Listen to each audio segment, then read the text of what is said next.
You're listening to CFRN, a community of believers who trade for a living. To learn more about who we are, what we do, and how we do it, call toll-free 1-866-928-3310, and we'll send you out a no-obligation information kit absolutely free.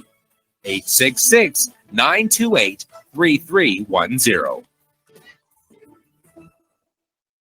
The CFRN Emini Futures cast is now on Stitcher. Listen to us on your iPhone, Android phones, BlackBerry, and WebOS phone. Stitcher is smart radio for your phone. Find it in your app store or at Stitcher.com. Stitcher Smart Radio, the smarter way to listen to radio.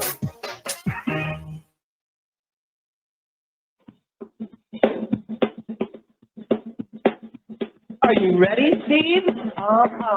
Andy? Yeah! Bert? Well, all right, fellas.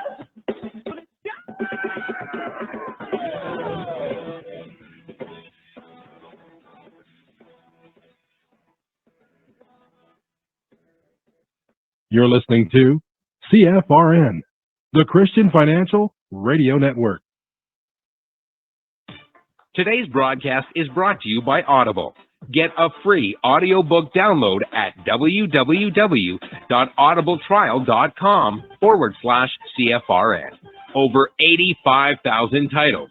Choose from mystery, romance, religion, science, technology, business, New York Times bestsellers, even children's books. You name it, Audible has it. With 85,000 titles to choose from, you're sure to find the perfect audiobook for yourself or to give as a gift, and it's absolutely free. Just point your browser to audibletrial.com/CFRN. That's audibletrial.com/CFRN. And become a part of the audiobook revolution by downloading your free audiobook today. audibletrial.com/CFRN. Hey trader, want to get rich quick? Well, good luck with that. If on the other hand you actually want to learn how to trade, the place to be is www.cfrn.net. Tune in Monday through Friday, 9 a.m. Eastern for our daily devotional, and then spend the next 3 hours learning how it's done from professional traders who actually trade for a living. That's www.cfrn.net every trading day from 9 a.m. to 1 p.m. Eastern. CFRN, a community of believers who trade for a living.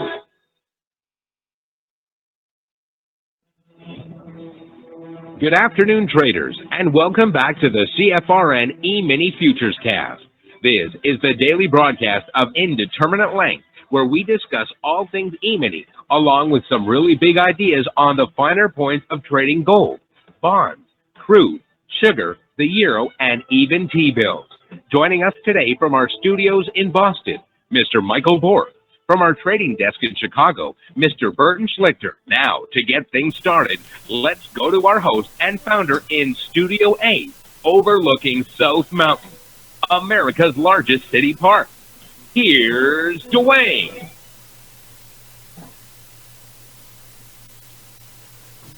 Good afternoon. Welcome back. Today's Friday, 19th day of June, 2020. Thanks so much for joining us. Whoever you are, wherever you are, we're just glad to have you right here, right now. If you can't see the screen I have up, go to our homepage at cfrn.net. On the right-hand side of the page, click the big microphone, follow the instructions. You'll be registered in about 30 seconds, and that will give you one-click access to the show each and every day. When you join that way, it's going to do a couple things. Number one, it's going to set up a reminder that will send you an email each day right before the show, and it's going to give you a link so that you can join with one-click access. You don't have to register every day.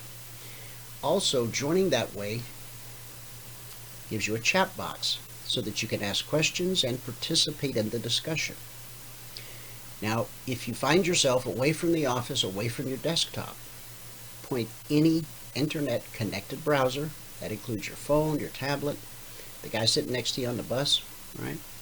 point that to cfrn.net/live. There you'll find a live, real-time simulcast of the show as it unfolds. Also during the show, we stream live on Facebook, YouTube, and Twitter. And the 22 hours a day that we're not doing this live broadcast, CFRN has been streaming the gospel since April of 2005. Around the clock, 7 days a week. So drop in sometime. Each one of the sermons that you hear were hand curated by myself. Just some of my favorite preachers out there today. And you'll also hear The Mind of a Trader. Now, we have the exclusive worldwide rights to The Mind of a Trader. There's 170 episodes. Passport holders, of course, have access to The Mind of a Trader.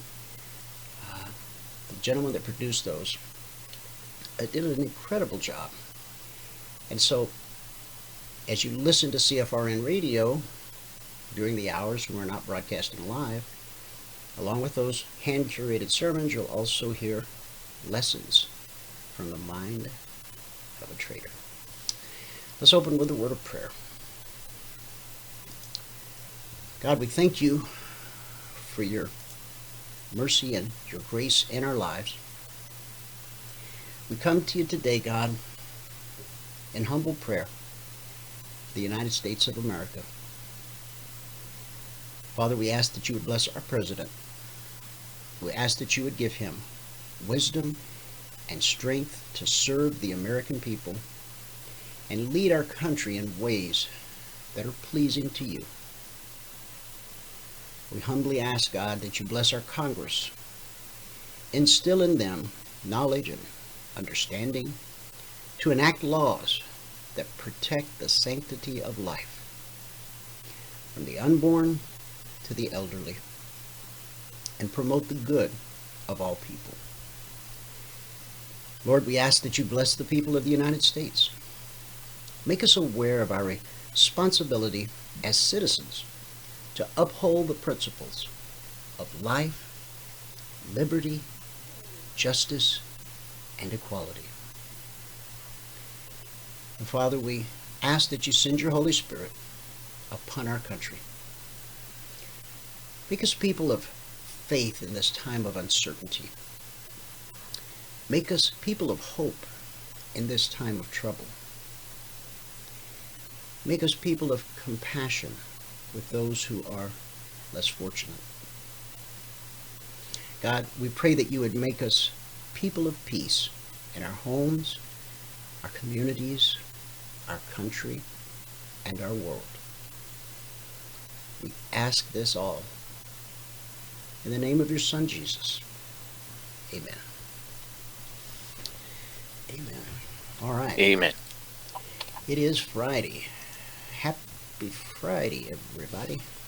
Let me give you the numbers from around the world real quick here. Let me pull in some fresh data. Then Michael will take over and do a recap of everything that happened this morning in the live training room. Currently, the Dow is up 42 points. NASDAQ is up 40. S&P 500 is up 6. And the Russell 2000 up 10.5. In the commodity basket, crude oil is up 61 cents, trading 39.45 last. That's a gain of 1.5%. Gold is up $23.50, trading 17.5460 last. That's a gain of about 1.25%.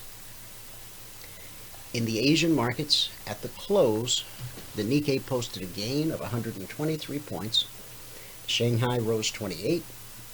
The Hang Seng gained 178. And in the European markets at the close, FTSE posted a gain of 68 points. That's a little over 1%. The DAX gained 49, and the CAC added 20. So we don't have any true movers and shakers in the global markets today, but we do have a green day in Asia, a green day in the UK, and so far it's a big green Radio Friday here in the US of A. When I come back, we'll cover the Concierge Trade Alerts from last night. We'll cover the Logic 247 alerts. All that and answers to your questions, but now we go to Michael for a recap of everything that happened this morning in the live trading room. Michael, it's all yours. Thank you. Here we go. Here we go. Alright, you should be looking at my screen now. Sir, you are locked and loaded. It's all yours. Excellent. Alright. Good afternoon, everyone. Happy Friday. Today is, well, Friday, the 19th day of June 2020. Let's first, if you've not taken a free trial and you want to take a free trial, go to the home page at CFRN.net, and it says right here, free 5-day trial, no credit card required. Click on that and you'll be brought to this page. EminiTrainingschool.com. On this page, all we ask for is your name, your email, your phone number. You can fill this in if you want. It'll benefit you if you do. Hit that send button and you'll be sent a confirmation link. You must click on the confirmation link. Okay? We don't know that you took the free trial until you click on the confirmation link. So hit that. Okay? Spreadsheet. And let me go back here and go to the spreadsheet. Had another green day today. Today I got the goal for the day in like 10 seconds. But I do these in minutes, so I said 1 minute. Today, if you're going to read the spreadsheet, you got to read all the CFTC risk disclosures down at the bottom. As I said, today's the 19th day of June, 2020. Today we made 20 ticks in the euro, 7 ticks in gold, and 16 ticks on the ES. That put us at plus 395 per contract per 2-hour day this morning. Today it took less than a minute in one trade to get to the goal for the day. At that point, we're up $100 a contract, and we took a total of 7 trades. But as you'll see, I missed a whole bunch of trades. So on the month now, we're at 4,727. That's over 15 trading days, averaging $315 per contract per 2-hour day. On the year, we're at $41,142. That's over 112 trading days, averaging $367 per contract per 2-hour trading day. Okay, let's get into it. Now, gold today was, I only took 1 trade on gold, but it was bouncing all over the place. So I will get into all that in just a minute. Here we go. Started out here. There was a long right there that I missed. A long right there that I missed. And then it got a little choppy and then decided to break out to the upside. And that's what we were. We were really looking for it to have a trend, to get a stronger trend established. And we finally got into a trade way over here, right there. And we took 7 ticks profit on that one. It spun around and started going down. And there was a trade set up right here for that leg down. One here that I missed that would have been a break even. This was going into the high of the day. That's why I didn't like it so much. But it ended up being an awesome trade if you did take it. And, the YBR trades, they were killing it again today. And, a lot of people that are using the YBR trades, I'm getting more and more feedback on it now that I've,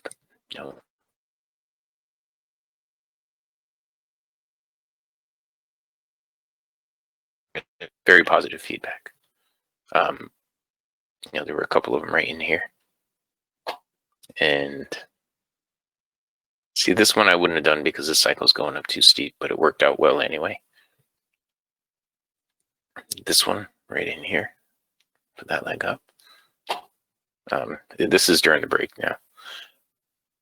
The other regular trade setups that we do in the room in the morning, there were a few, but I only did the one.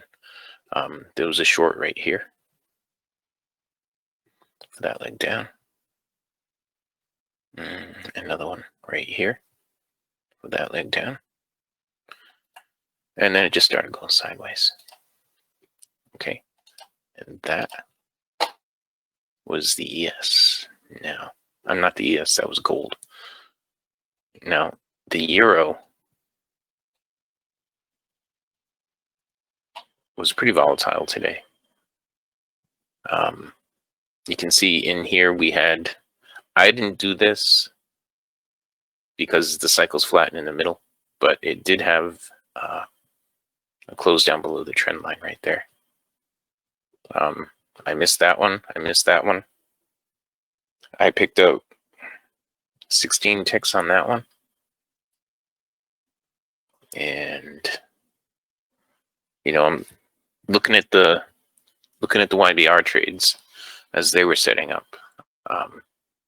There's one right here, here. And it got really choppy through here at 11 o'clock. And then it gave a couple more opportunities here. I missed that one, got 4 ticks on that one.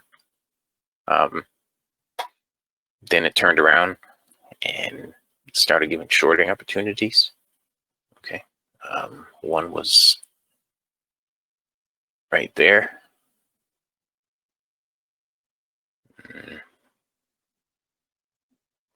And it turned into chop again.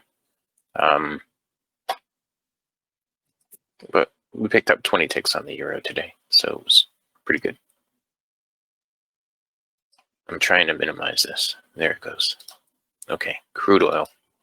Now, I didn't trade crude at all today. I don't think. Pretty sure I didn't. No, I didn't. Okay, it was kind of messy and choppy all through here. All through there. And then the slingshot wasn't letting us get in any trades. You know, we had YBR long right there. YBR short right there. But doing the regular trade setups that we do, I know, Dwayne, and I'm all booked up today.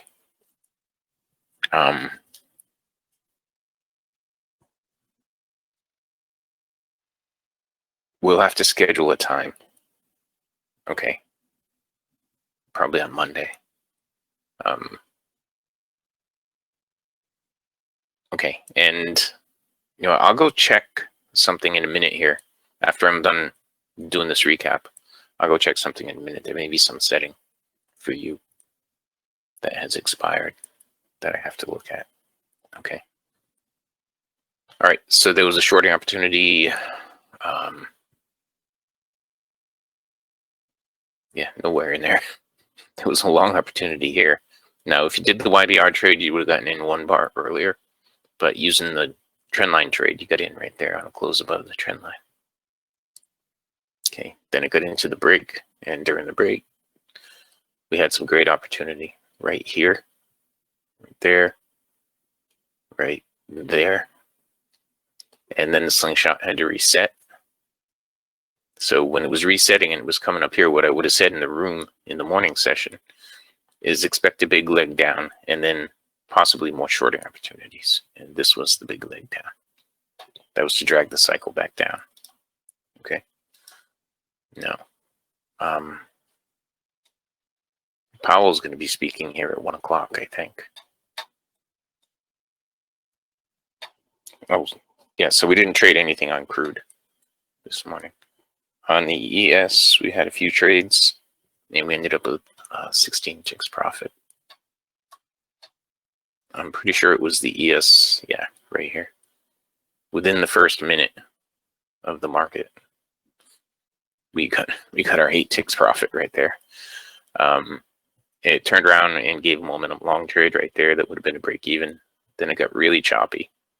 It started trending down, gave a shorting opportunity right there, got really choppy again, started trending up, gave a long opportunity right there, got really choppy again, started trending down, gave a shorting opportunity right there, The next one that we actually did was right here. We picked up 4 ticks on this to put us at plus 12. And missed that one.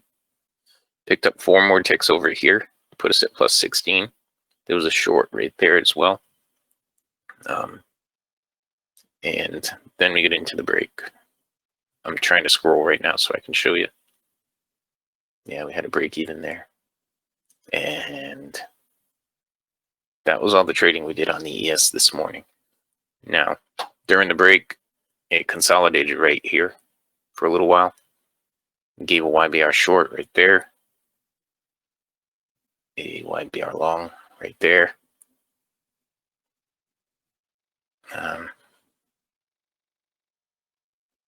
Yeah, there was a lot of movement during the break. Wow. And it's still moving.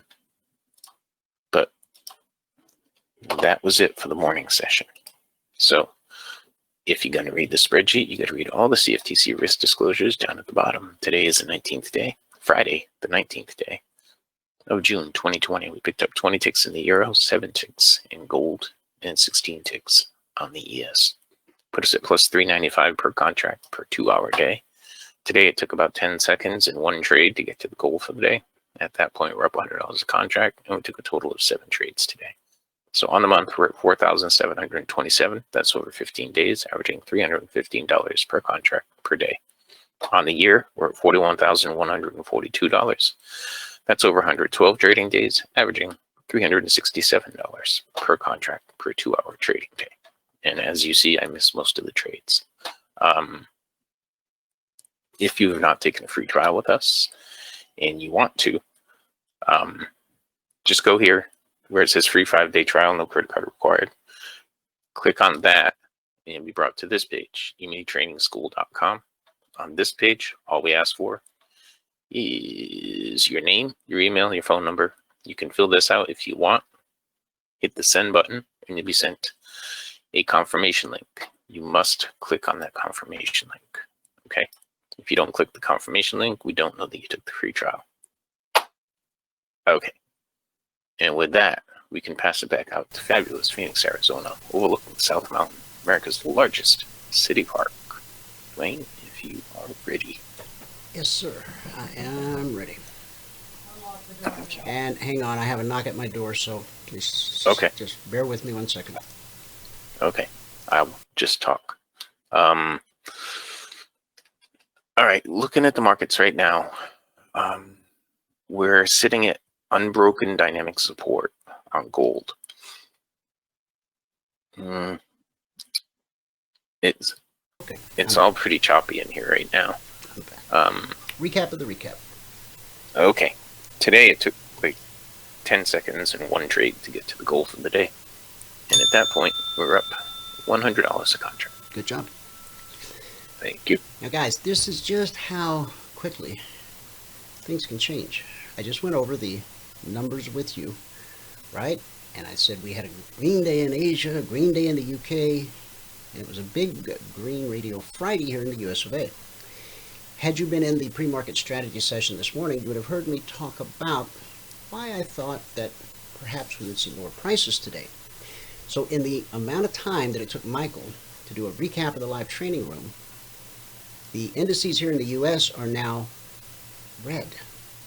The Dow's down 183 points. NASDAQ is down 33. S&P 500 is down 17.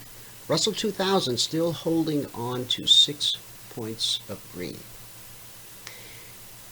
Now, if you tune into one of the financial television programs, you'll hear all of the fundamental type reasons as to why the market may sell off today, but earlier they were talking about how it was going to be, so many days in a row. Okay, just stop. That stuff will make your head explode. I'm going to show you our understanding of why the market just did what it just did. Okay, we talked about it before Wall Street opened this morning, and it's technical. We're technical traders. Now, for anybody that may be new to the show, what you just saw Michael do that is the 2-hour live training room, okay? That's everything that happens in those 2 hours. What I'll be walking you through here over the next half hour will be everything that happened the other 22 hours of the day. Because the futures market starts trading Sunday night at 6 p.m. Eastern, and with the exception of a 1-hour daily break, Monday through Thursday, it trades around the clock. Okay? Once upon a time, the Globex or overnight session was considered a shadow market. Nothing really important ever happened there. That's changed over the years. Now you're as likely to see a major move begin or end on the Globex session just the same as you used to expect on the Wall Street session. So those 2 hours that Michael spends with you each day, he is teaching you our core methodology, our core strategy. Because when I bring up these bigger time frame charts, your mind, if you haven't been around a while, your mind's instinctively going to go, well, wait, that's different. But it's not. Tell him, Michael, tell him it's not different. It is not different. It is the same method. It's the same thing. Okay, it's the only difference over is the and time over frame. and over. Yeah. That means the risk management strategy is going to be a little bit different. That's right. But the actual entry criteria, it's the same. The rhythm of the market. Okay, so we'll start out with a daily chart.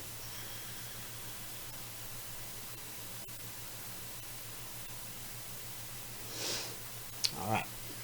So, the big picture dynamic, the reason what happened just happened, and I covered this.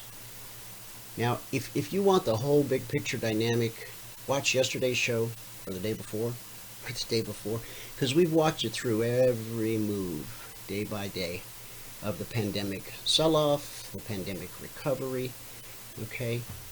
But I want to get through the recap because Garrett's going to join us at the top of the hour. So I want to try to get the recap done.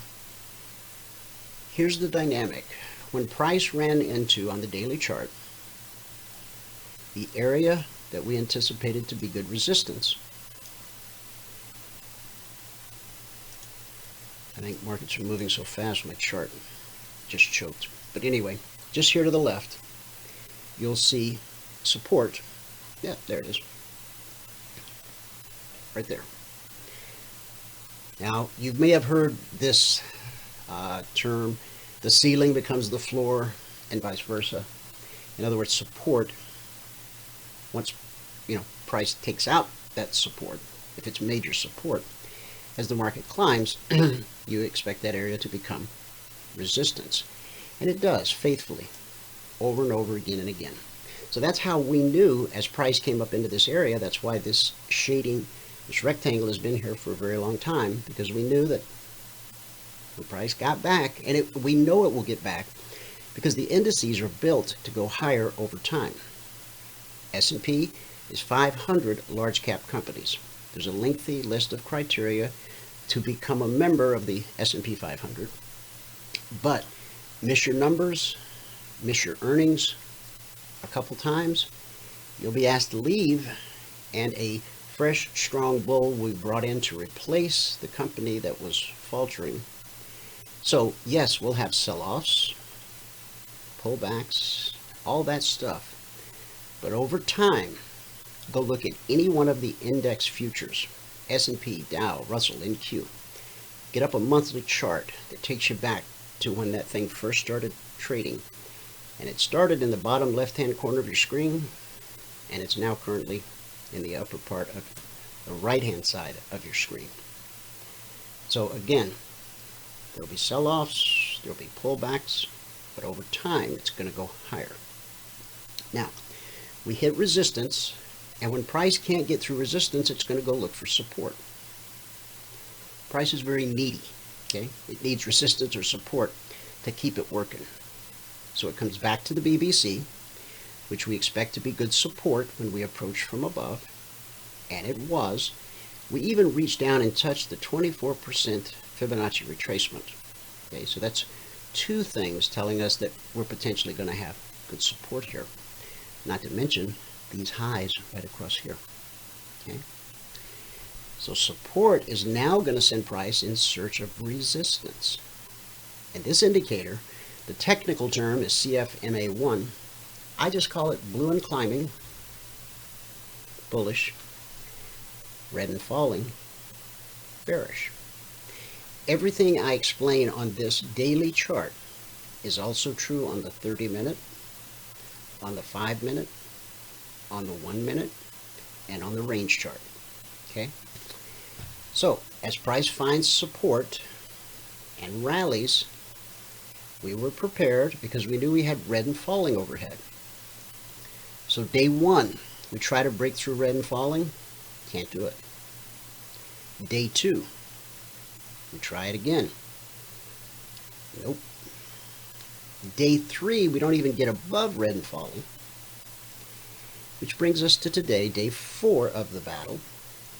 Now this morning, the pre-market strategy session, we had a big green candle. And if you watch the video later today, you'll hear me say, if you weren't there live, that price, even though it's above red and falling and we're printing a green daily candle, it still has to overcome this resistance, and then it has to overcome this resistance before it can make a run at this resistance. And true to form, red and falling has once again done its job. It has held price in check. Now, let me explain what I just said. Am I trying to tell you that some squiggly line on my chart forced the S&P 500 to go lower? No. It's kind of how it sounds, but that's not what I really mean. What I mean is our simple, humble indicators allow us to know what the next high probability move is in any market, in any time frame. Now, that's a big statement, okay? But I can back that big statement up with this.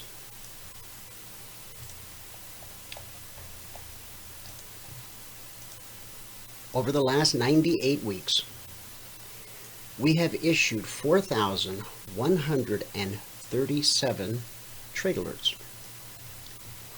Out of 4,137 trade alerts where indicators told us what the next high probability move would be, 20% of those were stopped out,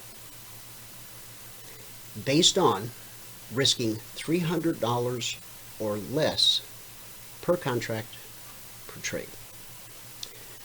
That's why this morning, just because we had a green candle, I said, let's not get too carried away. I mean, we're willing to, and we did have a long alert, okay? Because we're above the BBC. At the time, we were above red and falling. We were printing a green candle. So you got to trade what's in front of you, but you also have to be aware of the obstacles overhead. The swing high of this day, pop up, 3147. The swing high of today, 3144.75. See, we weren't able to take out that resistance. All right. So what's that going to do? Send us, most likely, it's already sent us back to the step line, which could be support. If the step line doesn't hold, then we drop to the BBC, which we expect to be good support. It holds more often than it doesn't. You see, it held, it held, it held, it held. Eventually it won't hold, okay? Now, when that day comes that it doesn't hold and we get below the BBC, then we're going to go down to challenge this swing low. From here, from where we sit right now, I can say with great certainty, price will either break this swing high or this swing low. Next, we know eventually this swing high is going to be broken because of what I just explained about how the indices are built. But what's going to happen next will be determined, and I said this morning, if we close above this trend line today, that would be our first indication that price is going up to challenge this swing high.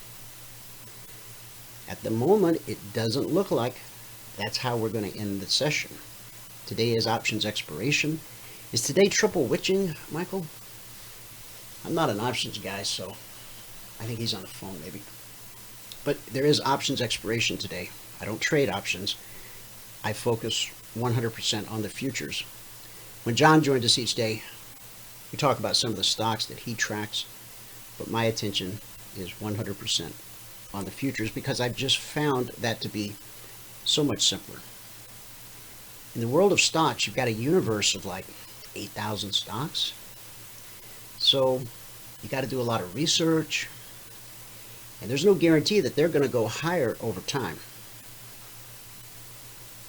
Stocks can go to zero. If the S&P 500 ever goes to zero, that means the world as you and I know it has ceased to exist. Frightening thought, but true. Okay? So I don't have to do any homework every night. I just have to look at the chart. In the S&P 500, I was taught years ago that it was the bellwether. When I was taught that, I had no idea what that really meant. We looked up the definition on the radio here yesterday. It's a sheep. It's the lead sheep, the head sheep, the big sheep, with a bell around his neck. Wherever he goes, the others are going to follow. Wherever this guy goes, the Dow, the Russell, the NQ, they're going to end up there eventually. Sometimes they'll even get there ahead of it. But wherever the S&P goes, the others follow. Okay? All right, so we're coming down into support. Either we hold here at the step line on the daily chart, or we drop to the BBC, hold, and if we hold there, that means we got to go through this same battle again with red and falling. If we get below the BBC, then we're going to challenge the swing low. And if we take out that low, then we're going to come to challenge this swing low. That's just how markets work. And everything I just explained on this daily chart, I'm now going to take it down to the 30-minute chart so that we can go over the alerts. We have two types of alerts. We have the Concierge Trade Alerts, which are based on historical price action. We have the Logic 247 alerts, which are based on current price action. And when those two are pointing at the same important price, important area, that's where we find our highest probability, lowest risk trade setups. Now, so far this week, as of 11:55 a.m., I've issued a total of 82 alerts. 17 never triggered. We're still waiting on a disposition of 4. That gives us 61 actionable alerts. Based on not risking more than $300 per contract per trade, 3 of those have been stopped out, which is 5% of actionable alerts. That's not a typical number. You've seen the weight loss ads on TV, the commercials, the before and after pictures, and then the tiny print at the bottom, it says these are not typical results. Okay, well, we don't use tiny print. I'm shouting from the rooftop right now. That's not typical. If that number said 20%, that would be typical. Okay? Just want to make sure you understand. Now, these are the logic alerts. These are around the clock. We start Sunday night at 6 p.m. Eastern, and we keep the pedal to the metal till Friday afternoon at 5 p.m. Eastern, when the futures market closes. You're as likely to get an alert at 2 a.m. as you are at 2 p.m. The criteria for the alerts is whenever opportunity presents itself. Okay? Now, I'm going to bring up last night's Concierge Trade Alerts. These are the ones based on previous price action. And I'm going to invite you to take a screenshot if you would like to. Got them out last night at 6:25 p.m. Eastern. The Friday session starts Thursday night at 6 p.m. The Monday session will start Sunday night at 6 p.m. Eastern. So I've never seen a group of people so eager to go to work on a Sunday night as what I see each Sunday night in our Telegram channels. Everybody's there waiting on me because when the gate opens, there's no bell ringing. Sometimes I ring my bell, but you know how they ring the bell on Wall Street at 9:30 a.m. Eastern each morning.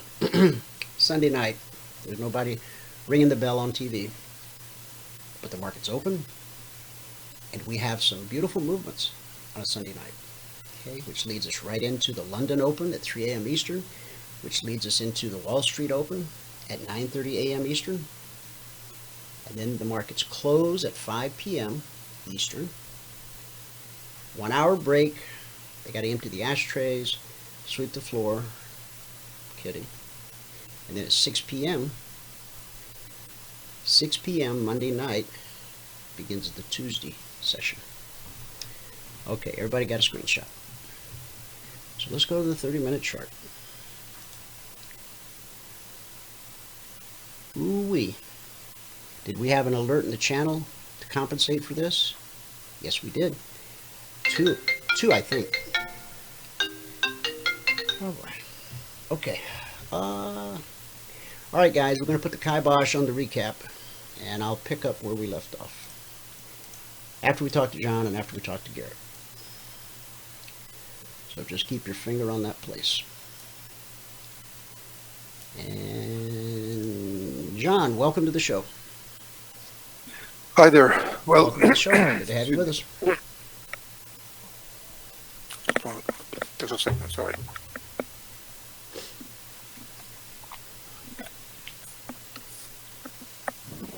Okay, sorry. No worries. Okay. We talked about this eclipse coming up this weekend. We did, yes. Believe it or not, a fella called me this morning when the Dow was up about 300, and I just said, look, this market's living on borrowed time. Mm-hmm. And I expect it to turn down any minute. And then I'm watching CNBC here just before coming on. And these guys are raving about how great the stock market is and how there's no tomorrow.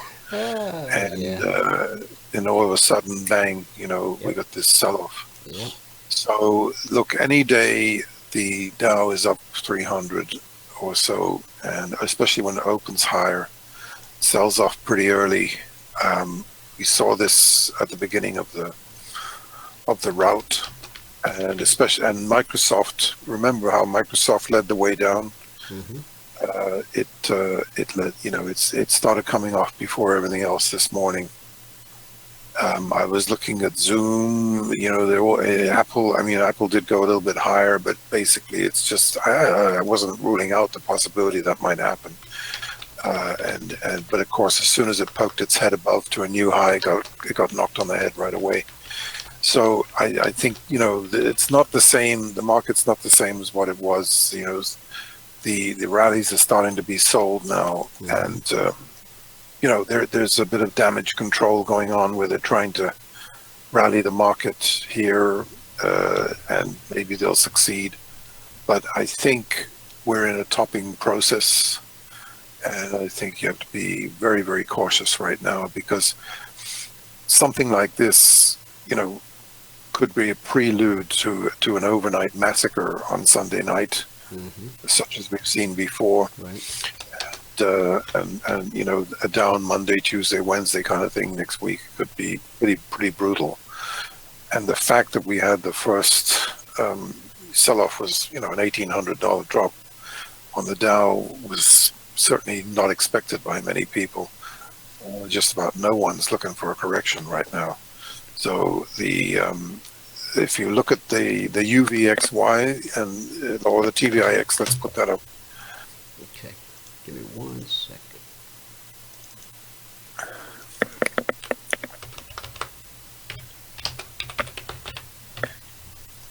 Okay, did you say the TVIX? Yeah. Also, the crude, Dwayne, I think the crude is just about its limit here at 40. It could take a big hit too. TVIX.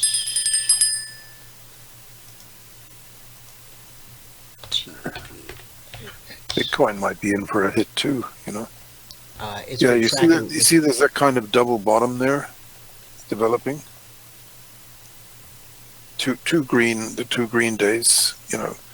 if if we were to sort of, we opened right on the low and we went up from the low, and all we need now is a kind of a strong up day, and we could have actually a pretty intense rally on this thing. It's been basing out for quite a while. So, and if it were to get up above 200, it would probably put a target of 300 to 400 on the radar. The other way of potentially... Well, and what this is, for folks who don't know, this is a measure of volatility in the market.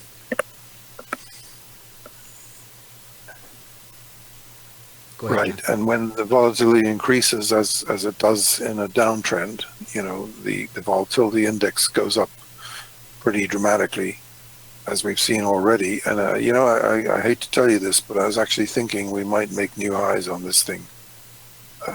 If because there's no telling just how this thing might unfold. But it's not, the reason I say we could hit new highs is because There'd be a lot of blood in the streets if that happens. right. Well, look, we started out back in February. It was at $39, right? 39 was about the low. We went to 1,000. That was a 26-fold gain. And here we are today. Our starting off point is 155 or 150. Right. Don't you think we could go like a lot higher? If we have a measured move, if the last measured, if we only go up 16 times, we're going to go crazy. If we go up 10 times, we're going to go to 1,500. So you have to, because remember in fact, we went up 26 times before. Oh, listen, I got to take this. I'll be right with you. All right, John. All right, guys, on the S&P. Once again, if you fail to grab a screenshot, we're looking to be long 3112, short 3093. Market gave us two-sided action. Last night in the workshop, price was here. I put out an alert to be long 3112 to 3116. Okay, the swing high is 3117. So that 4-point move, it's like, I don't want to call it the safety zone because that would be misleading. I also don't want to tell you it's easy because it's not. But it can be that simple, okay? So all of you that were in the workshop last night, you understand this dynamic, and we discussed if price takes out this swing high, then we'll, challenge this swing high, and then this swing high, and the next thing you know, we're at the zone, and then if we can get through the zone, we'll challenge this swing high. And as you can see, the market wasn't quite able to do that, which led to the pullback. Pullback held for one 30-minute candle. And then price closed below the BBC. The second that happens, we anticipate lower prices. So we're down here waiting for it at 30.93. And the market handed us a beautiful 15-point trading opportunity. Not easy, but that's simple. And you have this to guide you. Now, this is just the alerts based on historical price action. The logic alerts, which are based on current price action, when those numbers match up with this, it's kind of the perfect storm. So that's the S&P. On the Dow, the long alert was 260.50.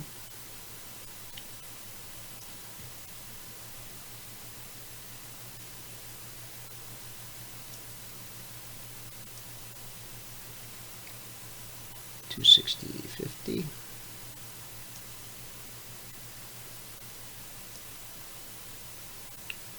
Come on.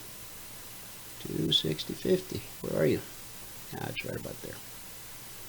Okay, from 260.50, the first move would be to this swing high, then to this swing high, then to this swing high, and then the zone. And look where we turned. What a beautiful turn right at the weekly trading zone. Now, these zones went out to our partners, passport holders, Monday morning at 6:15 a.m. Eastern. Here we are on a Friday, price turning on a dime. Does that always happen? No. Zones are an area. Sometimes it does this. Yesterday we were talking about this $800 per contract trade, or whatever it was. How it happened once, it happened twice, it happened 3 times, right? Look where it turned up, right at the zone. Look where it turned down, right at the zone. We've been publishing these zones since December 14th of 2009. I've had lots of people tell me that, Dwayne, what you guys charge for the passport, if all I got was those weekly trading zones every week to start my week out, it'd be worth every penny I spent. And guess what, folks? If you want a shot at being 1 out of 10 versus the 9 out of 10, the passport provides you with everything that you need. Okay? There's no upsells. We won't sell you this and then a week later tell you how we got something newer and better and greater. Because, you know, once we got you on the hook, now we got to get you in the boat. We'll never insult your intelligence like that. We do one thing, and one thing alone. That's teach people how to trade. Okay? And when you buy a passport, you got everything that we offer. And if we should ever offer something additional, you're grandfathered into that. Okay? But we haven't changed a strategy rule in over 8 years. We've not changed one line of code in our indicators in over 8 years. If it's not broke, don't fix it. All right, so this two-sided action took us up to 26,320. 26,320 minus the entry, which was 26050. It's 270 points at $5 a point. That's $1,350 per contract traded. If you've earned the right to trade 10 contracts, and when I say earned the right, I mean that you started with 1 contract and then earned enough money to trade 2 contracts, and then earned enough money to trade 3. I don't mean you made money in some other business, or you have savings that allows you to trade 10 contracts. I mean you start in a sim till you get the green light to go live, and you go from 1 to 2, always adding the next contract with profits you earn in the market. That's a $13,000 move for a 10 contract trader. Again, not easy, but it can be that simple. The worst thing you could do is get clever like I did, and I thought I was so clever.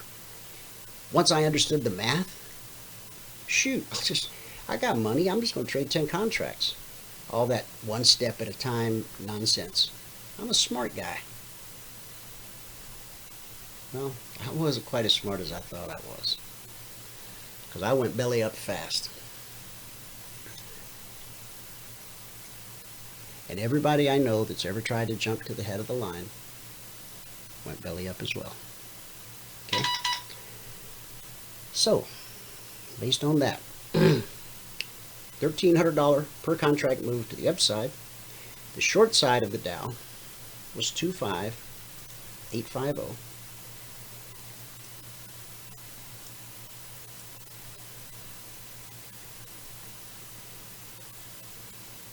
Now, everyone who has a passport was able to trade both of these moves, all of these moves that I'm showing you, okay? Because you were given the alerts last night.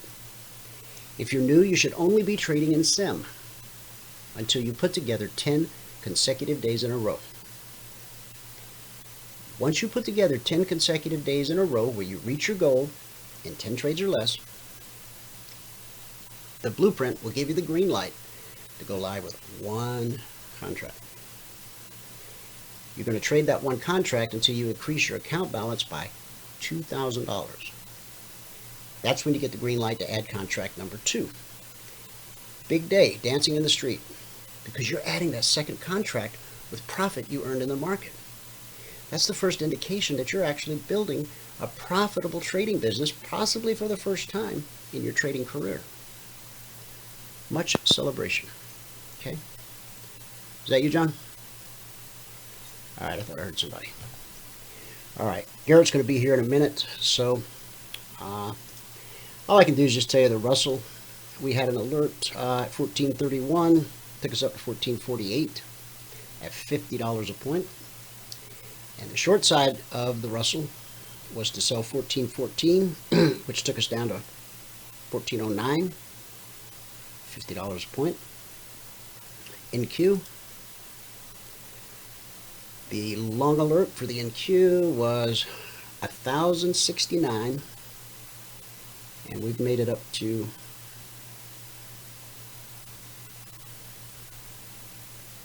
1,112.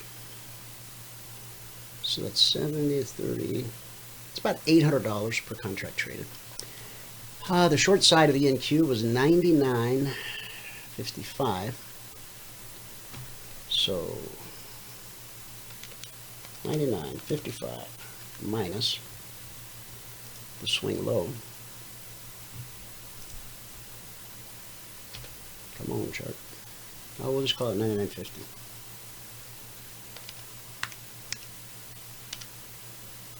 I guess we can't do that.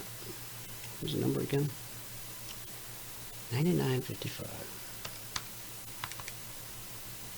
minus. Come on.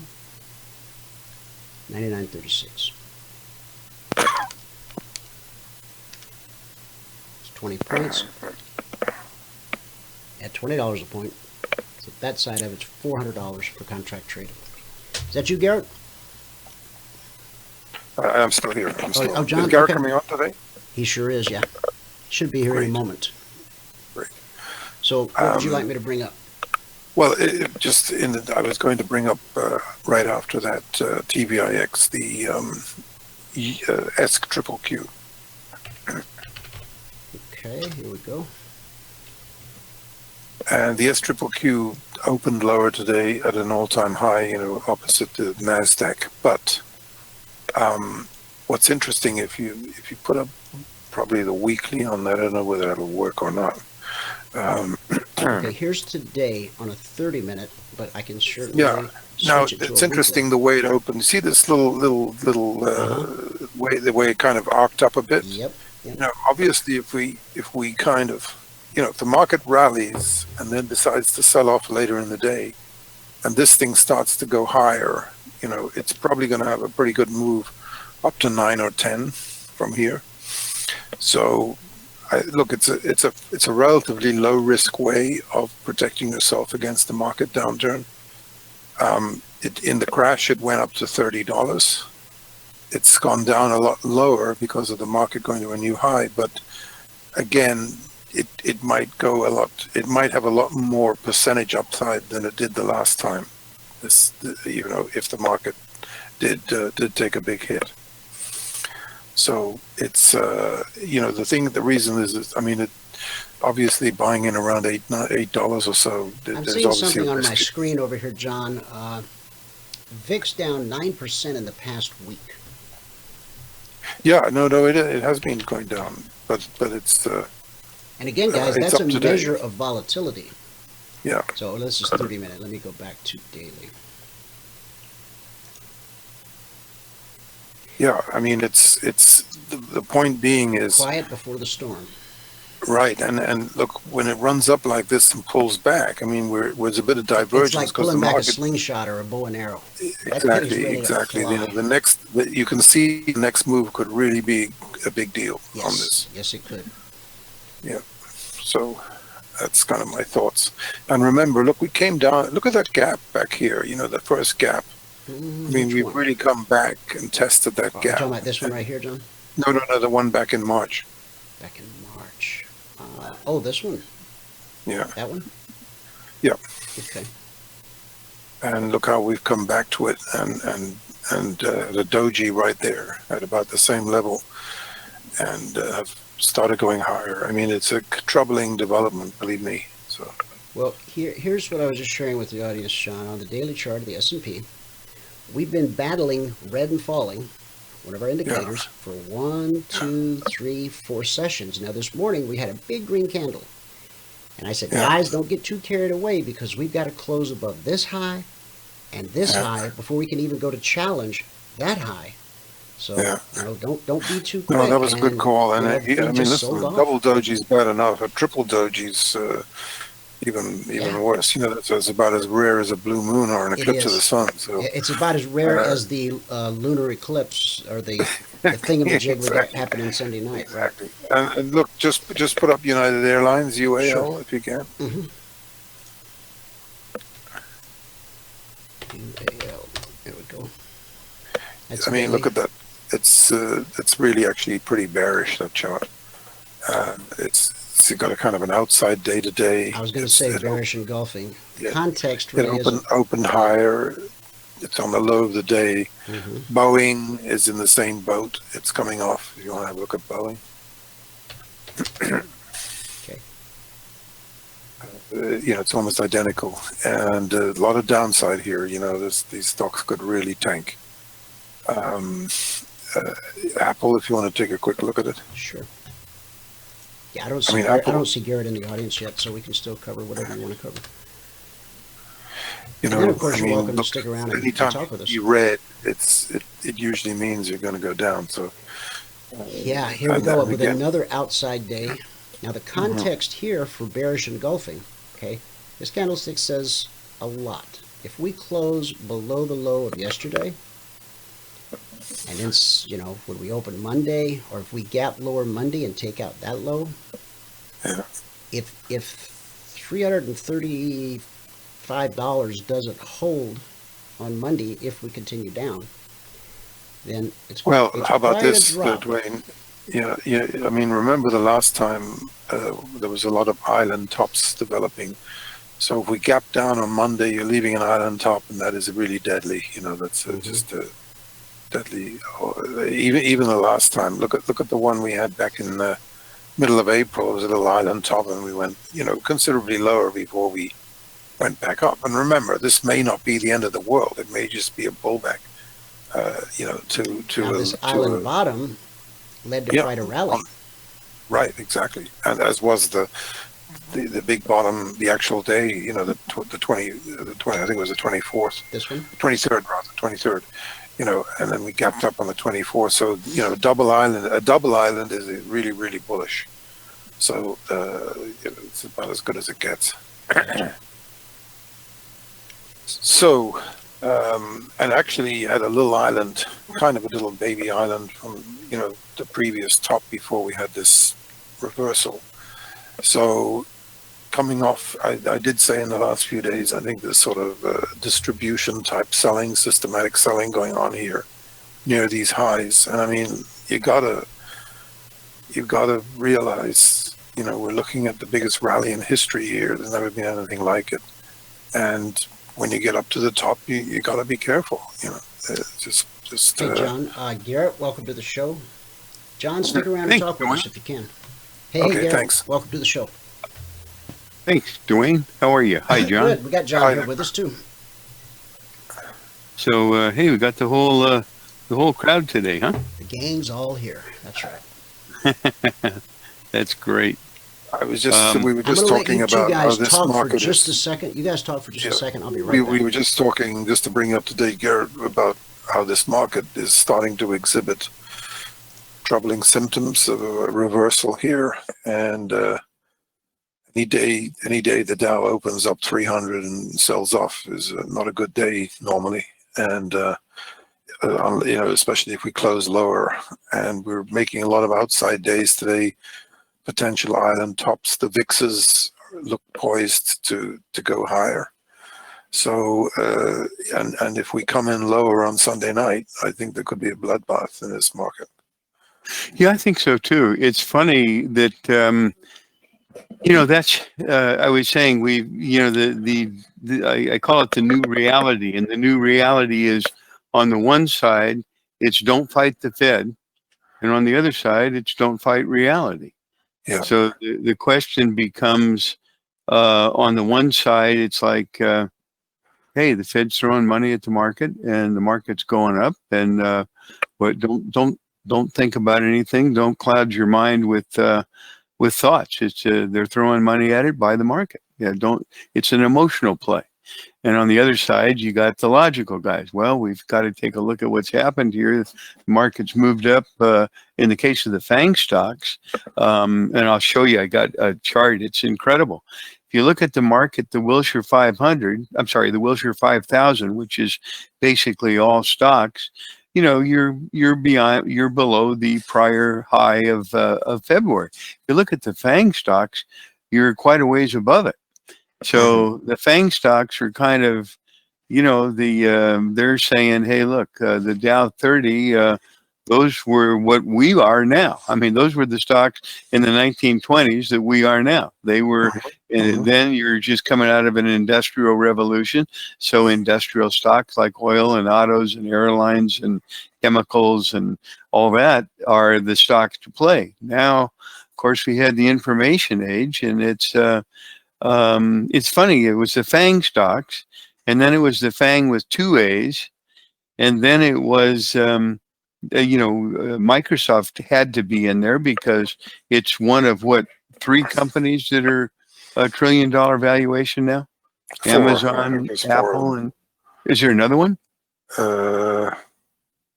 Maybe. Yeah. I mean, but I thought, you got to put Microsoft in there. Google. Oh, probably, yeah. Yeah, Google. So, but those FANG stocks. So now it's, I was trying to make up a new call letters, which would be, Fan Mag. You got them all in there, and frankly, you're probably at some point going to have to add Tesla. So now it's FANG. It's MAGA. It's Trump. MAGA. Microsoft, Apple, Amazon, and Google. Oh, there you go. Gotcha. Right. Yeah. That's that's the red one. That's great. Garrett, did you want to share some charts today? Sure. Yeah. I'll pass it over to you. Let me slide something over there. I had a couple of them, and let's see. I've got to click the show my screen, or show my screen, or some kind of thing. Yeah, just drag that baby over right there. Perfect. Okay. And now, let's see if I can drag this over to my other screen. Okay, good. Here is something I kind of like. This is weekly of the S&P cash market, correct? Oh yeah.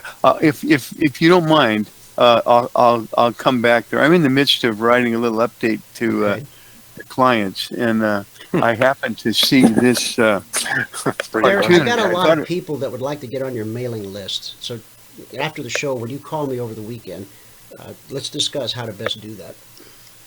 Yeah. Okay. The interesting thing here, and I see this all the time. It seems like every time you have a memorable market, and to me, the memorable markets are the ones that go down. The ones that come on and surprise people. 2008, of course, which topped in October of 2007, was the last one.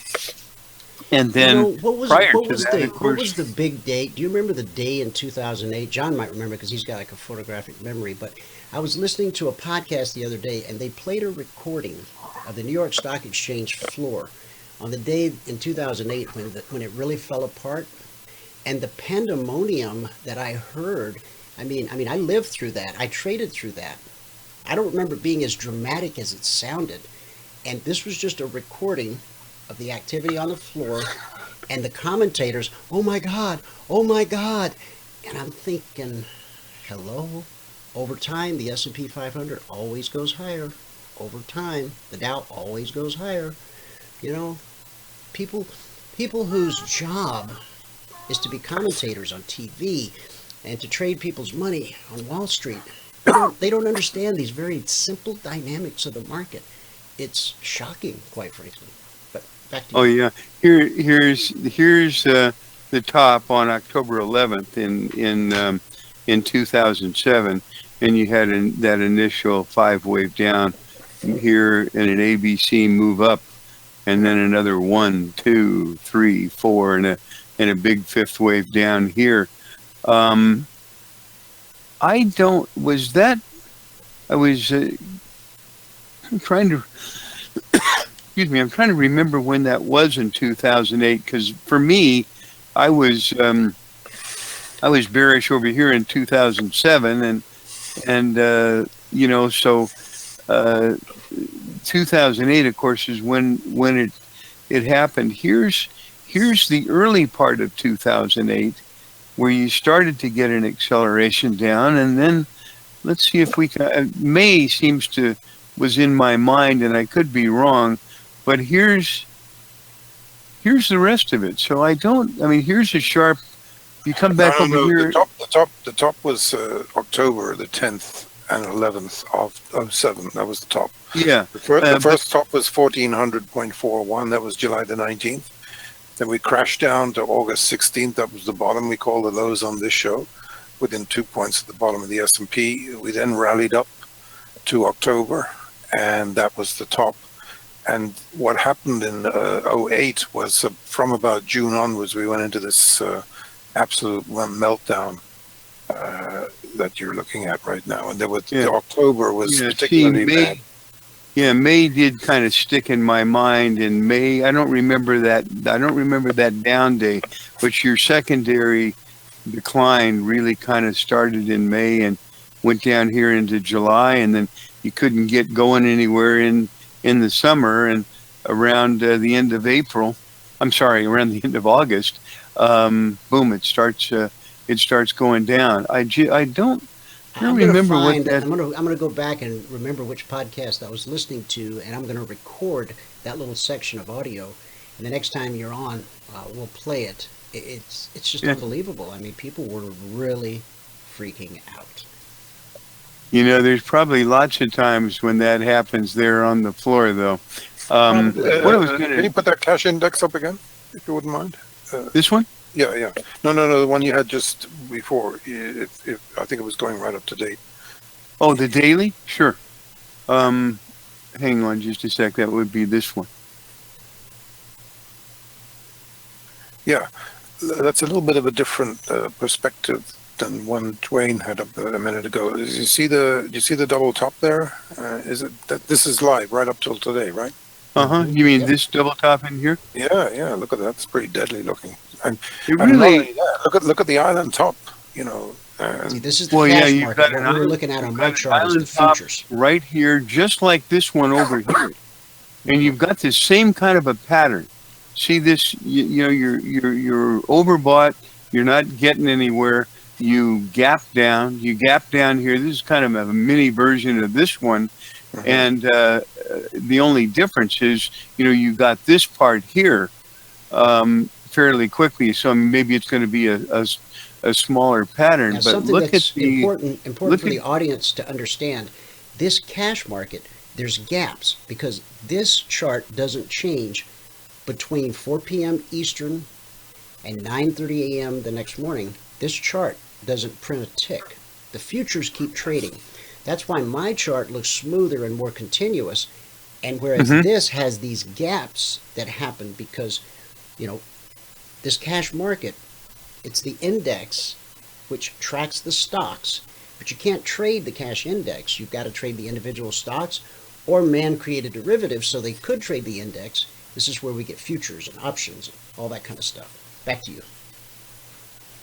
Anyway, look at this over here. While this top was being made, let's see. Let me run this up here. You're coming over. I mean, you are getting a divergence here. It's not much. You're lower here than you were there, but you're losing a lot of momentum here. The line's flattening out. You're lower. The prices moved higher up here, and boom. It really sets it up. As you go over here, you've come up a little bit more aggressively into a top, and you'd be setting up a whale of a divergence, except that you can't have a divergence because price would have to get higher here. So I was thinking, boy, if this price just happened to sneak up here, which wasn't that far, it would set up a monumental divergence. But John, make a good argument that, well, If it doesn't do that, isn't it even weaker? And the answer would be, yeah, it is weaker. Look at this. I mean, you can't get anywhere. Here's what's looked like a pretty good rally. And if you look at the FANG stocks, it's a great rally. And yet this stuff can't seem to get out of its own way. And not only can it not get out of its own way, it's turning down. And look at your relative strength turn down here.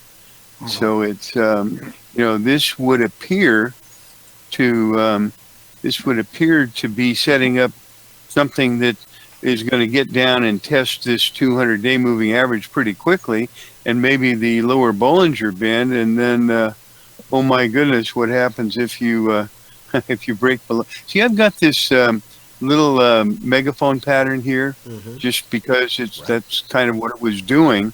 And I've had this there for a long time. I've had this line and higher this highs little target. and lower lows, guys. A trend is higher highs, higher lows, or lower highs and lower lows. I need to keep moving that target over. Yeah, right, but It's like a but 5-point reversal. That's what it.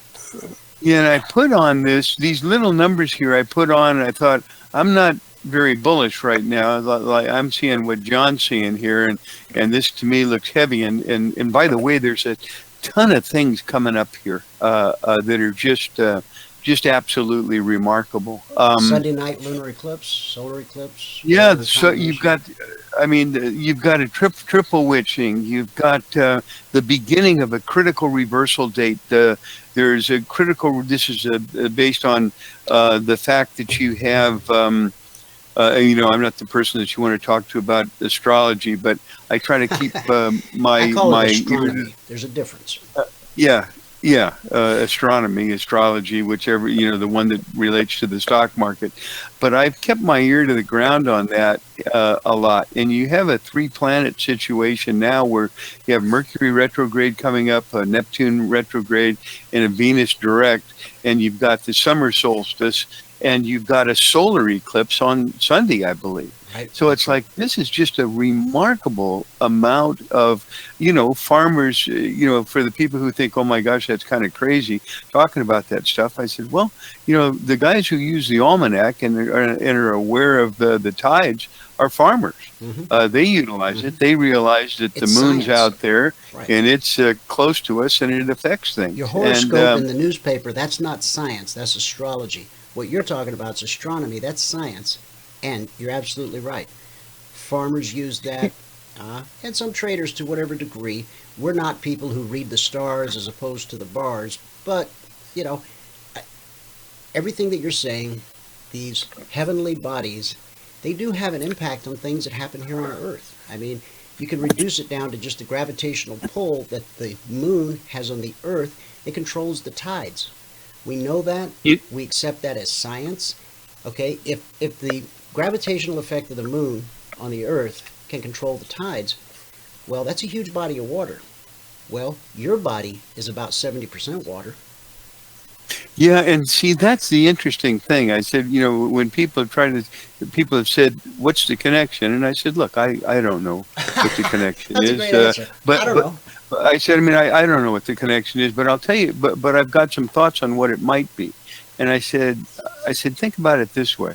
I said, if you look into a microscope, and if you've got a great microscope, I mean, the multi-million-dollar one, you can get down to the level of an electron. You can see atoms and molecules and see these things spinning around a nucleus and so forth. I said, if you take a telescope and look up in the other direction, you wind up seeing the same thing. You see these bodies spinning around the nucleus, and we see that in our solar system. Well said. I've never heard anyone say it quite like that, but I'm going to remember that. I'm a strange guy, Dwayne. Anyway, I'm a strange thinker, but there's truth to that, and I think it's a great truth. I think it's well said. And I said, I said, by the same token, both of those are external. You're looking in a microscope and then you're looking in a telescope. But I said, let's internalize it.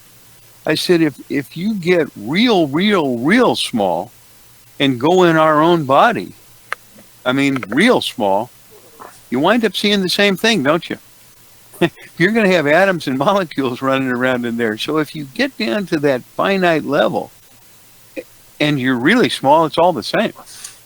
So Steve now, Martin had a if you got comedy some routine big, called "Let's Get if you Small." got some big gravitational bodies moving around, and if we could see from that level, you can see that it's almost, it's a sure thing that there's going to be some reaction because there's this big movement coming along. It's all electromagnetics.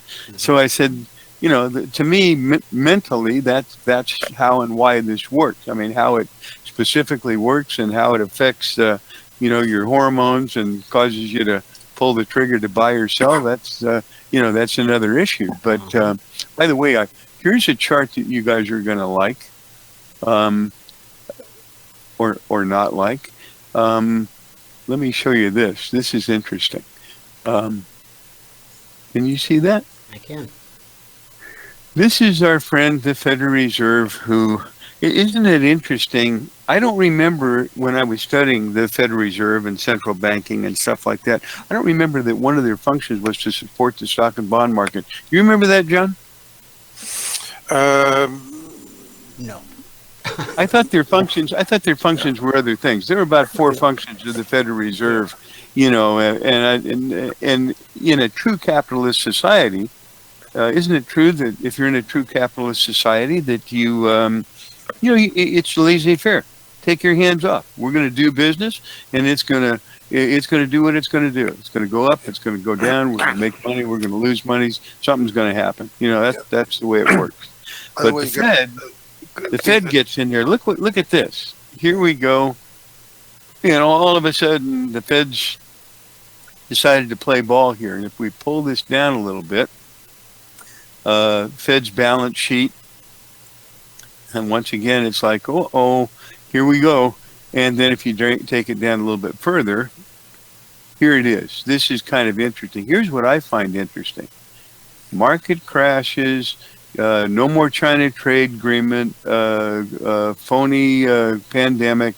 I'm sorry. I guess it's very real. Excuse me. Let me put my face mask back on. Okay. So you got this pandemic and you got the China trade thing, and boy, the market falls apart. Very logical, very rational, right? And by the way, over here, the market goes up, and it goes up because, the economy. Why is it doing that? Well, Trump's doing some good things. It's responding. The economy's responding with what he's doing. The economy's doing well. Everybody and that we're going wants to a job has a job. Yeah, for the most part, coming off pretty big unemployment. And so all this is very positive. And what's happening during this whole time? We're waiting for this China trade agreement, which is just going to be spectacular. And that's pushing the market up. So this is logical. Then the China trade agreement falls apart. We go into a Cold War. They have a virus. They pass it over to us. Holy smokes, everything's horrible. And this happens. That's logical too. Now I should jump over to the weekly chart, but somehow this happens. Somehow we get this. Now this isn't logical. Lots of people are out of work. Some people will never come back. Industries are damaged beyond repair. Certainly not to their prior levels. Certain industry is completely changing. Guys who were doing great owning shopping malls now aren't getting paid, and nobody's going to them, and it just all the stories are endless. So this would seem a little odd. The unicorn rally. However, look at this.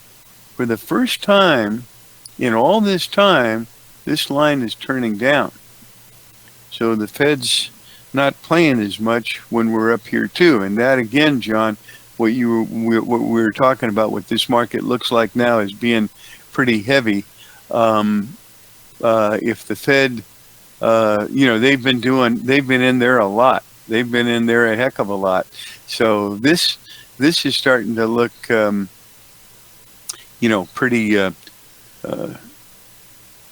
look like we've got ourselves a trade coming up here. This is the other thing that I wanted to point out is there's some, let's see, I think it was right above here. I put in the new reality. I don't know if you can see this. I didn't do a very good job. Let's see if we can make that a little bigger. Now it's gone. Let's do this. Let's keep playing with this till we get it right, okay? Okay. Well, never mind. Let's just do it the hard way. What this is the Wilshire 5000, and let's do it this way. Here we go. This is the Wilshire 5000. This is pretty much every stock out there. Okay. And here's your February high, and here's the recent high. Here's where we are now, and this is how much we're below the February high. Now, if you're in the FANG stocks, The NQ, right? a The little NQ, different story. Yeah, a whole different story. Here's the Well said. February high. Here's how much we're above the February high. So it's kind of the tale of two markets. And it's, again, the new reality I was saying in here, the new reality is this versus this. So which type of stocks are you in? Are you in all of the stocks or whatever? Are you in these stocks, the hot stocks over here? Next, the Fed's throwing money at the market. So the question People of whether who don't even expect to get a check. Checks are showing up in the mail. Lenders are Yeah, calling people I'm with not good getting any credit check and just in the- saying, "Hey, you need some money?" I don't know who they're giving the money to. Apparently I it's do. going there. I in the know market. people that have gotten checks that didn't expect checks. I know people that have gotten phone calls that said, "Hey, we've got money from the government. Do you need some for your business?" And with a phone call, they just deposit it in the account. It's happening. It really is happening. I know people it's happening to. It hasn't happened to me, but I know people it's happened to. Yeah, how come I'm not getting mine? I don't know. Anyway, the new reality is the question of the market, whether it's going to go up or down, and then of course you've got the situation of either, like say, the three things define the new market. The other new market is there's a lot of new players. When you had this pandemic and people were locked down for months, guess what happened? Football got a whole bunch bettors of- became day traders. Yeah, you got a whole bunch of new market players, and again, investors became traders, as you say. That's absolutely right. And the friends of anybody who wasn't a trader, just a guy who had a job, and maybe he had put some money in a mutual fund or he had a pension plan, but he didn't really play the market. All of a sudden, when you're sitting there for 3 months and all your friends are just making a killing in the market, hey, we're making a killing, easy money. I watch Motley Fool. They tell me to buy Shopify, and it, boom. I'm just, it's a money machine. Nothing to it. Don't even have to be smart. Don't worry about it. Just open your account. I'll tell you what to do. So you got a whole bunch of new guys who were not traders at all. This is very that are complete reminiscent of the newbies. .com bomb. This is a ticking What's that? time bomb. You remember the .com days? Back, Oh, sure. back when you didn't have to know anything about the stock market. All you had to do was buy a company that had the word tech or net in it, and it just went higher. It was Yeah, and simple that's- money until people got over leveraged, over margined. People started losing their homes. I mean, it was very, very ugly. And see, it's the same thing right now. Once again, this is a little different than the 2007 and 8 market, because in 2007, the people remember what happened in that market. The people were licking their wounds from the 2000, and they said, no, we're not buying tech stocks. So tech stocks really didn't do anything over that time period, but the money went into the S&P. In 2007, but we don't have, just think of the number of people in the overall universe that are playing the market one way or the other, and think of the number of people that were not there in 2007. I mean, all these new guys that we're talking about, none of them saw 2007. You got money managers on Wall Street managing people's portfolios, their retirement funds. I'm talking big money. They've never traded a bear market.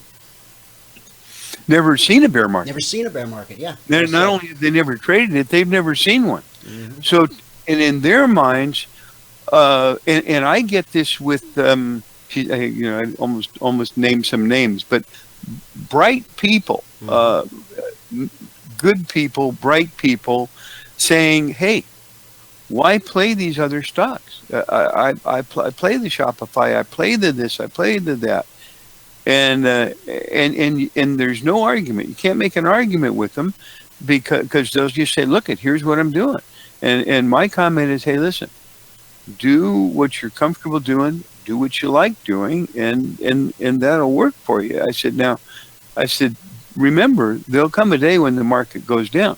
He says, yes, I know that. He said, I've already seen down markets, and when they go down, I buy them. I buy more. And I went, uh-oh. Yeah. Averaging down, boy, that's just a death bell. Right? I said, because I remember clearly what happened in 2000. And I remember it on TV. The best were nothing to do with the investors. The guys on TV.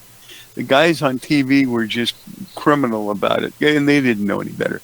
But what they said, you remember what they were saying, Dwayne?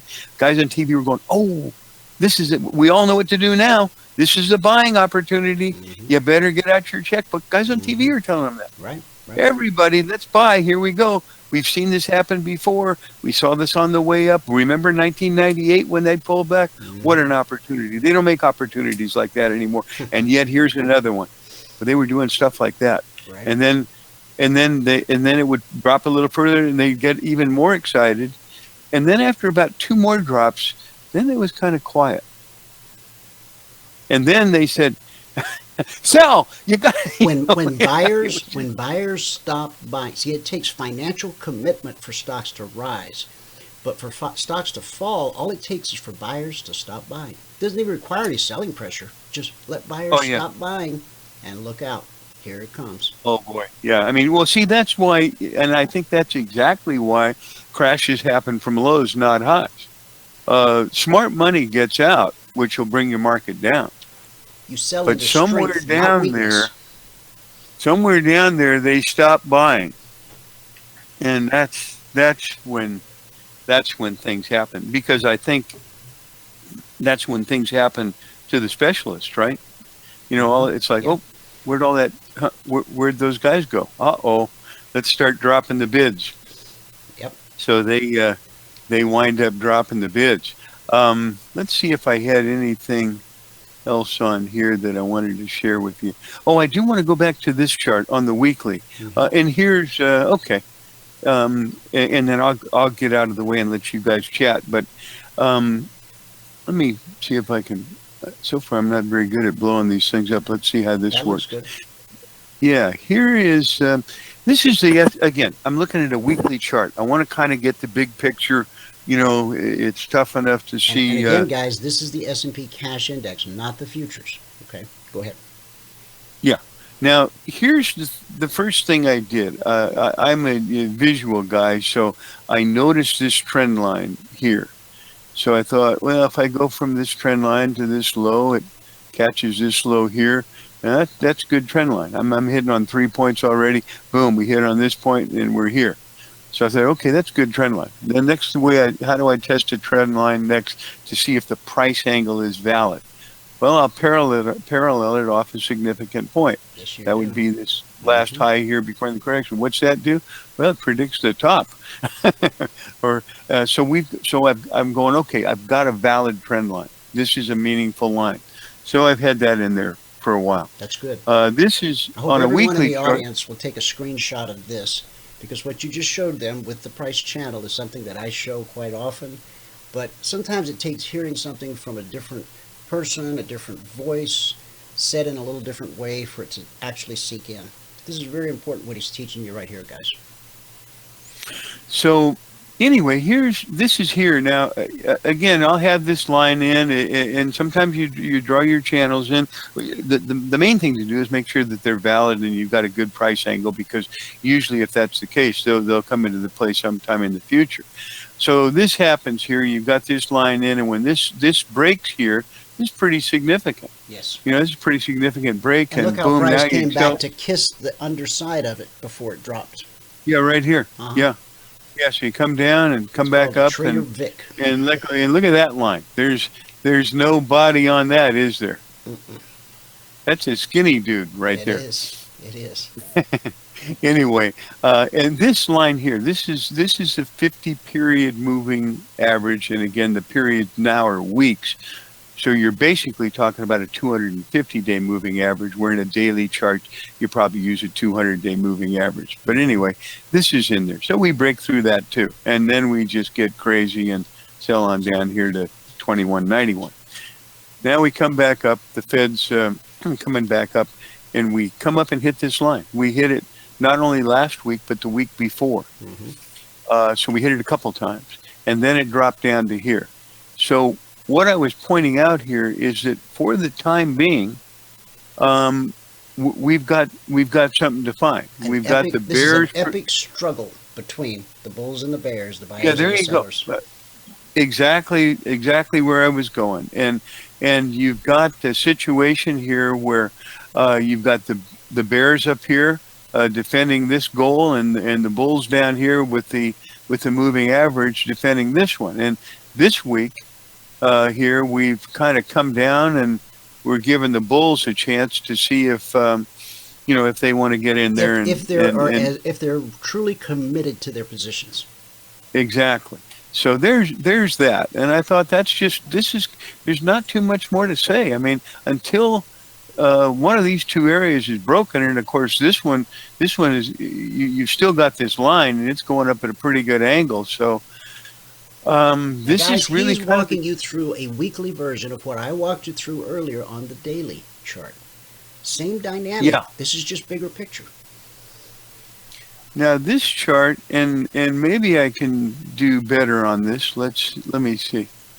Let's just try this and see if this is maybe a little bit better.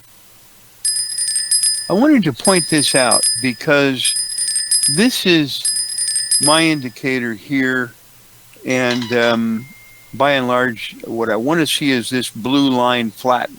If it's going down, it starts to flatten. I'm looking to be a buyer when it starts to flatten. Maybe the stochastics are down here doing something. If it's rolling over and flattening here, I want to look to be a seller. I mean, that's just the general nature of this. And I put these arrows in based on this, not on this, and then run them up and just see where they are. So back here in 2018, it ran all the way up. I mean, I could blow this up and you could see, but these bars kept going higher and higher and higher. And you thought, how can this market keep going? How can you go for a year without a 3% correction? I mean, you used to get, 2-3% corrections every week. What's going on here? Finally goes up, the line flattens, finally it bar reverses, and boom, there you are. And you've got, what I wanted to point out here is you've got a railroad track pattern here.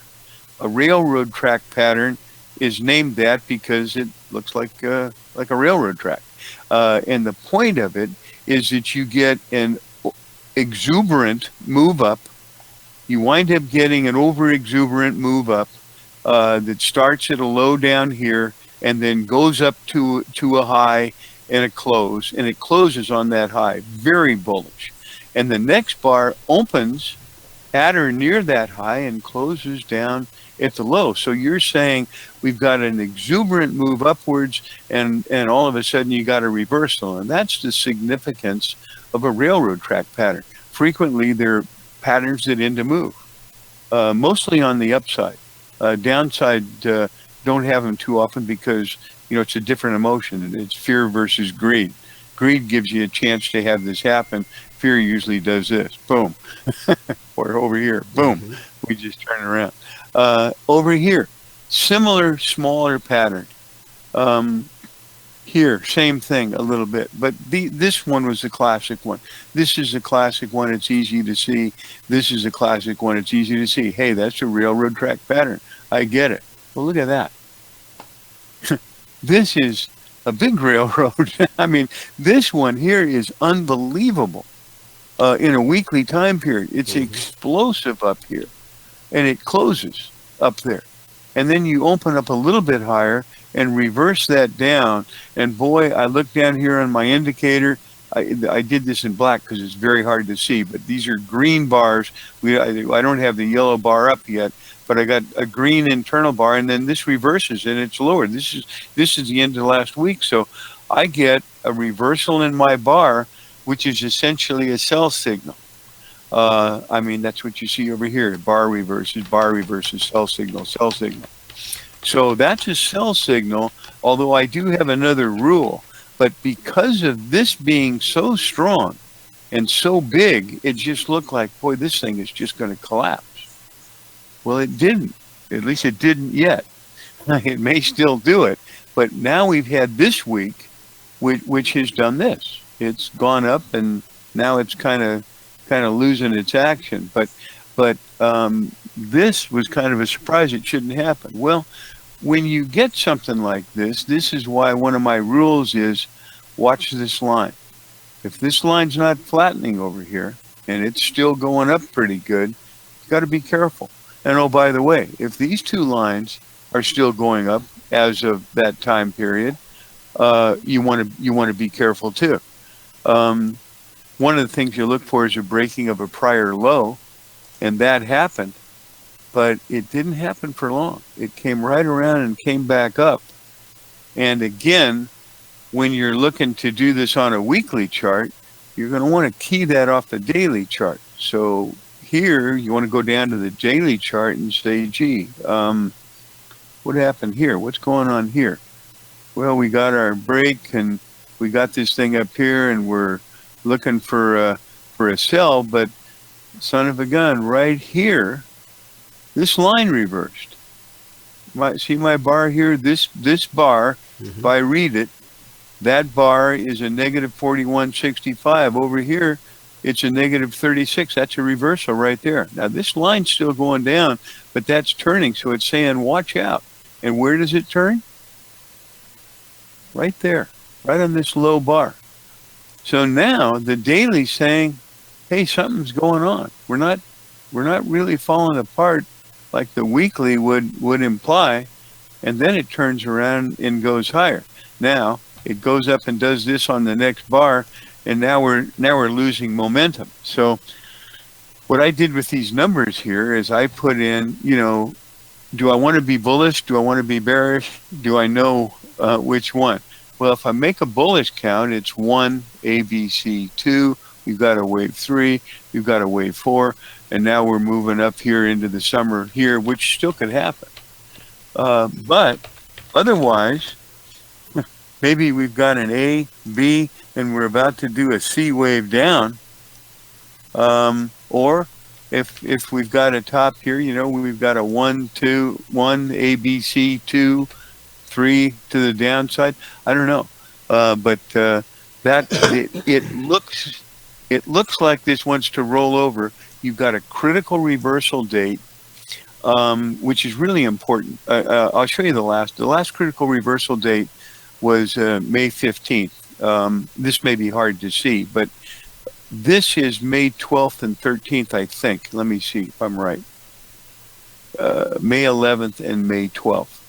These two highs here are, and now with the critical reversal date being the 15th coming up, you've got the 11th and 12th, and all of a sudden on the 13th, you get a big move down. And what do you have before that? Well, you've got a 1, 2, 3, 4, 5. You've got a 1, 2, 3, 4, 5 wave move up. You've got a correction. You've got a rally back to test that prior high, creating a double top. And mentally, you've got a huge, at least 50% retracement of this decline, and you've still got everybody at this point, you've still got everybody on lockdown. Nobody's going back to work. All sorts of people are out of business. The China trade agreement isn't there, and you're kind of asking yourself, pardon me, but could somebody tell me, I get why this happened, I get why this happened. Why the heck did this happen? And if I'm answering that question, and we've got a critical reversal point here coming up, and we've got a 5-wave move here, and now we're correcting it, this must be a gift from God. He's moved it all the way up to this point. It's a double top, and I got to short it. So you short it, and you say, oh boy, look at this. We're down here, and this is the 13th, May 13th, right here. And you think, oh my gosh, we got a double top.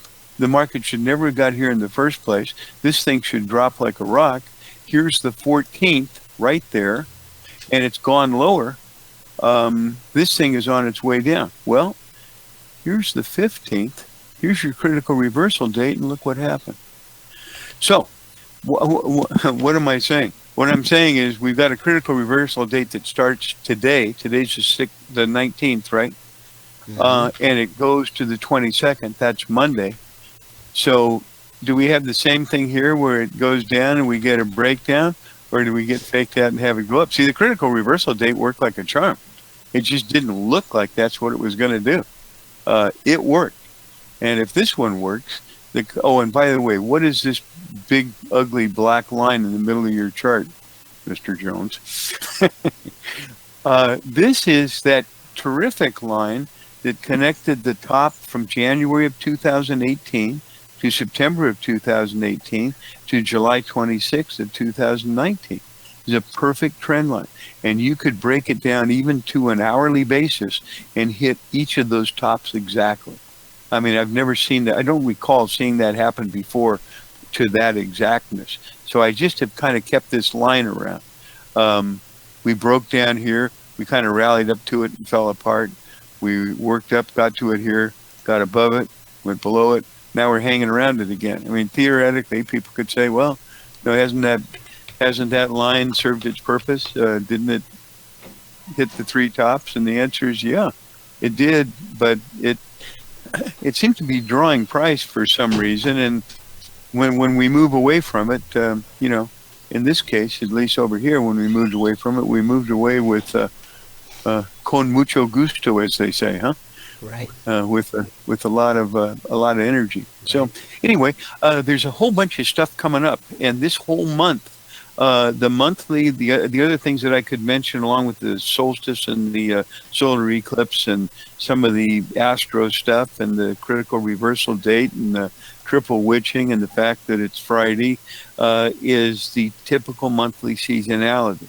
And the second half of the month seasonality has a positive time for the market on June 24th, which runs through July 7th. And that, why would I say that? I said, well, I would say that by looking at the monthly pricing of every June going back into the 1920s, and then kind of coming up with what's the best fit for every one of those over the past 100 years. Or almost 100 years. And that's what it is, June 24th to July 7th. So typically, you've got the end of a quarter coming up. It's been a strong period going into that time period. And so theoretically, people are going to be buying stocks. I mean, I have no idea what they're going to be doing. To me, it looks like it's going to be selling. But otherwise, in a normal market, with the market going up, usually they'd want to show stocks in their portfolio at the end of the second quarter. And then when you have the Independence Day holiday, July 4th coming up, and everybody being happy being back to work, or at least being able to be outdoors, typically the market runs through that holiday before you get a correction. So that's on the table too. So I'm confused as to with all those things coming together, it's like, which way is it going to go? And my answer is, I don't know. I said at the moment, it kind of looks to me like it might be going down. But boy, there's an awful lot of stuff coming up at one time. Probably more than we'll see at any other time this year. So anyway, I better run. Thank you guys so much for letting me share some time with you. Let me just say it has been our distinct pleasure, and you're welcome any time. Wednesdays and Fridays are always great, and I look forward to talking to you over the weekend. Yeah, oh, absolutely. Good deal. John, you have a good weekend? I think he's on the phone. Is he John? John took off. I think he's on the phone, yeah. Okay. Well, Dwayne, you have a good weekend, and I'll talk with you. We'll hook up over the weekend. Okay, I look forward to it. Same here. Thanks so much. All right, guys, and here we are back at the daily chart. Got that big old wick sticking up out of the trend line. Okay. Now, let me walk you through Logic 247 for the week. And then I got a skedaddle. It's a technical term. Okay, we already went over the recap. I just want to show you kind of what it looked like. Remember, we start Sunday night, 6 p.m. Eastern. So if you've been on the trial this week, you're ready to join the family, call Valerie at 949-42-EMINI, or just send an email to support@cfrn.net. Request a spec sheet and a price sheet. She'll send it to you along with a link. You'll read exactly what you get with the passport. Everything a trader needs, one low price. Click the link, take care of your payment, and then she'll get you all the stuff you need to be live with us Sunday night when the market's open at 6 p.m. Eastern. This was last Sunday night at 6 p.m. Eastern. This is Pacific. We started out with Crude, S&P, Dow, Russell, NQ. When we started the week, we were at alert number 4,060. 4,060. That's 4,060 unique individual moments in the market. And of course, if you're on the trial, you have access to all this information, all the weeks, everything we've done. We're very transparent. We want you to see exactly what we do, exactly how we do it. That means it was stopped out. That means it never triggered. That means it found the target. Okay? Round the clock as opportunity presents itself. You should never feel obligated to trade an alert just because it's an alert. What you should do is you should go to your chart. Make sure you understand the setup. Make sure you understand why it's even an alert. Only then should you take action. Okay? All right. Good word for the day. We've been talking the last few days about doing stuff the hard way. In fact, today will be day number 4. Judges 16:22. We've been talking about Samson. It says in Judges 16:22, the hair of his head began to grow again after it had been shaven. With regard to Samson, the Bible tells us the hair of his head began to grow again. The process of renewal was starting. Samson repented. God gave him back his strength, and he ended his life with an act of heroism. Now, it's possible that you feel like you've messed up so badly that God will never love you or use you again. And when that happens, remember Samson. God never gave up on him, just like he hasn't given up on you. He sees your potential, and he remembers why he made you. You were created for great things. It's only as you move into the center of God's will that you discover why you were made. When you do, things will begin to fall back into place. There's something very encouraging about Samson. He's included in God's Hall of Fame, the panorama of people of great faith detailed in Hebrews 11. Why? Because God can take a person who seems like a total failure and use them to accomplish great things. If he only used people who were perfect, nothing would ever get done. Instead, he uses ordinary people like me, and maybe you, with weaknesses who have sometimes failed in big ways. So, what should you do if you're a Samson? It's simple. Not easy, but simple. Turn your life over to the Lord, every aspect, from your finances to your family. Give him all the pieces and let him put them back together. Remember, all the king's horses and all the king's men couldn't put Humpty Dumpty back together again. But God, if you come before him with a broken and contrite heart, he can. He can give you the power to break loose from the things that are tying you down and preventing Him from working in your life. Only God knows your true potential, and you'll never bring it out on your own. He must do it in His strength. So let Him start today. And that's our good word for the day. Thanks so much for tuning in.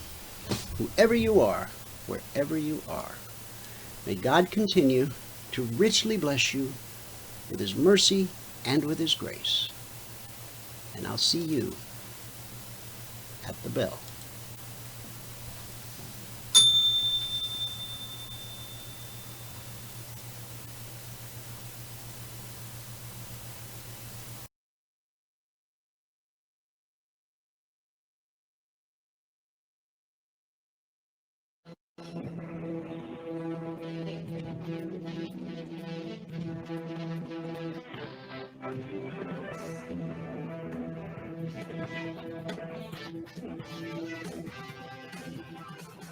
Remember this, there is no greater return on investment than to see a human life changed and given hope. As always, pray hard and trade safe.